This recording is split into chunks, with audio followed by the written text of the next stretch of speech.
What's up, everyone? John Rettinger from Techno Buffalo here at the world-exclusive first video tour of the unreleased BlackBerry Torch 2, running RIM's new OS 7. Let's go ahead and get started.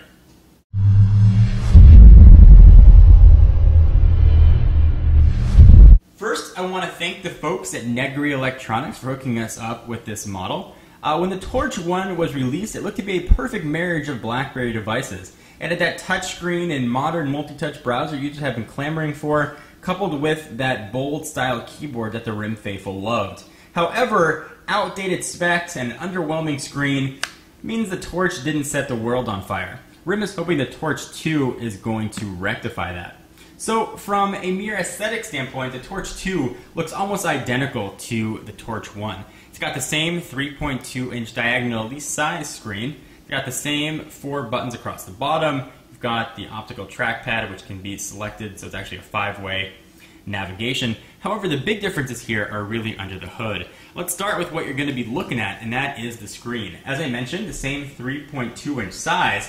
However, the resolution has been upped significantly. We are now looking at a 640 by 480 resolution screen as opposed to 360 by 480 on the previous generation Torch. It's got a 1.2 gigahertz processor, making it almost twice as fast, at least from a clock speed, of the 624 megahertz processor found in the Torch 1. 8 gigabytes of internal storage, expandable with micro SD. This particular model has support for AT&T's 3G, but not support for their HSPA+. And that may change by the time this gets released, and we're hearing early summer timeframe. There may be a T-Mobile version. This particular pre-release hardware, though, has support for AT&T's 3G bands. The first Torch, of course, was released on AT&T, so it's presumed that the carrier will see this model as well.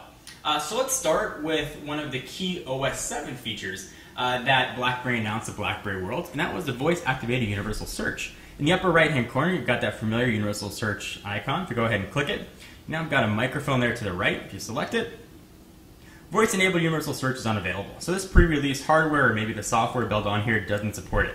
The keyboard, though, you can see is the same as the initial BlackBerry Torch, or the original, rather, BlackBerry Torch. The screen here is absolutely beautiful. One of my knocks I had on the initial Torch was the screen looked really, really washed out.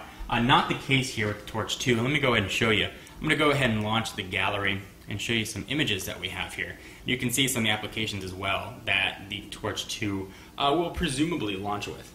So let's go ahead and run into Media. Go ahead and go into Pictures. You can see some of the wallpapers that are here. And this might not do it justice translating from the camera to online to streaming video, but take my word for it, the screen here looks very, very, very pretty. And this is also a great opportunity to show the responsiveness and the speed that the Torch 2 has over the Torch 1.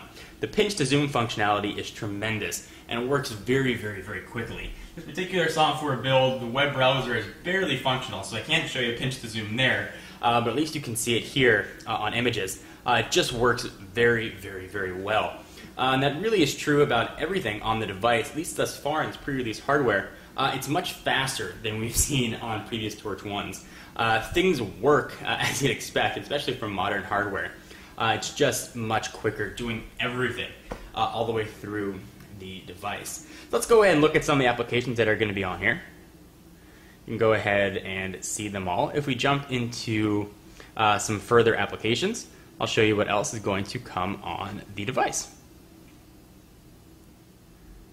So we are now going to have Documents to Go. It's going to come pre-installed on all OS 7 devices. That was one of the new features. You're also going to have a compass, so you can do that if you want to figure out where you're going. You can see that now. Nothing overly exciting here, but I do want to show you what's going to come on the device. The camera is a 5 megapixel sensor. You can see that lives right there on the back, with autofocus and LED flash. And I'll show you very quickly what that camera is going to look like. The autofocus does work very well. Go ahead and open up the camera. Go ahead and we'll put a pen out there. You can see it. Let me move back. And if we do a quick autofocus, see the camera will adjust. And I'll put some images up at the end of this video that show the camera and camcorder quality. This will also shoot HD video at 720p, a very nice addition. From a keyboard standpoint, it's exactly the same keyboard that we've seen on the Torch 1, so love it or hate it, it's going to be exactly the same. The key throw appears to be identical. It's a very comfortable keyboard to use. The rails on the side that was present on the Torch 1 are still there because, of course, this is a slider device. From a hardware standpoint and a build quality, it feels to be pretty solid.